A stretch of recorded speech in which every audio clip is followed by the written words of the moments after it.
Brought to you by Penguin.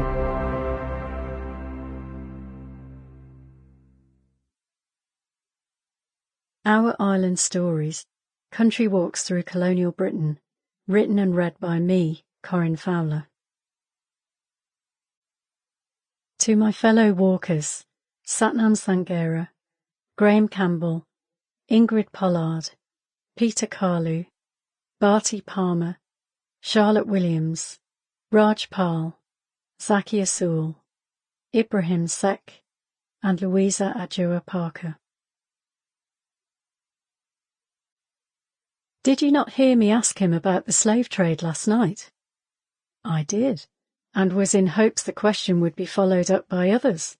It would have pleased your uncle to be inquired of farther.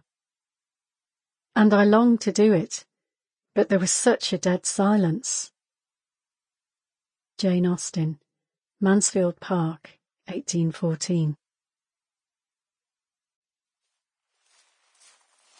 Preface. The British countryside occupies a special place in the national imagination. Long seen as a place of idyllic seclusion and retreat from urban life, the countryside symbolises the soul of Britain.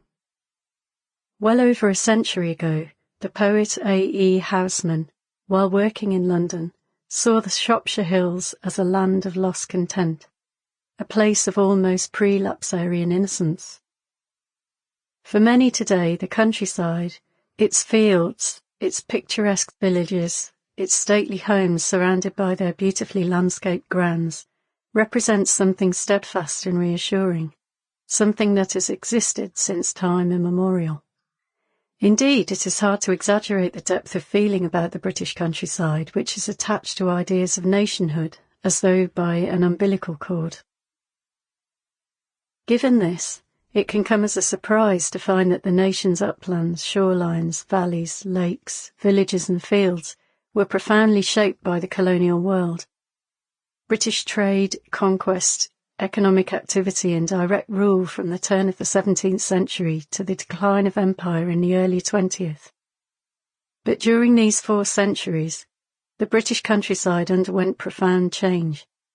Just as cities like Liverpool, Manchester and Birmingham grew into great smoking industrial conurbations, so colonialism also affected the remotest corners of the land, from small Cumbrian ports and Scottish islands to rural Norfolk and the depths of Cornwall. We tend to think of rural Britain as detached from the history of empire, but if we look closely, our countryside speaks volumes about colonialism's distinctive phases, dimensions and impacts. It is easy to forget this, because each generation lives at an ever greater historical remove from those times. Our education system supplied most of us with only a thin knowledge of British colonialism, especially its many historical and geographical variations. Now that we are being refamiliarised with this history, the topic has provoked unnecessary alarm in some quarters. These feelings are strong and personal, yet we're faced with a choice. We can either embrace a full history of the British Isles, or we can choose a partial, comforting version. In this book of walks through the British countryside, I set out to discover the unique colonial connections of rural places. Embarking on such a journey requires some ground clearing. For some, a book which connects the British countryside to colonialism may baffle and even offend. British colonial history requires emotionally intelligent approaches. It triggers everything from ancestral trauma to actual denial. Depending on where you stand, learning about the British Empire can be disorientating, painful or revelatory, sometimes a combination of all three. For this reason, knowledge is not something to be weaponized, but to be shared. To explore how colonial activity transformed the countryside is to understand that rural places reflect Britain's imperial past and diverse present more than we realise. As a professor of colonialism and heritage, I have a long-standing interest in the way empire intersects with country houses in particular, and rural history more broadly.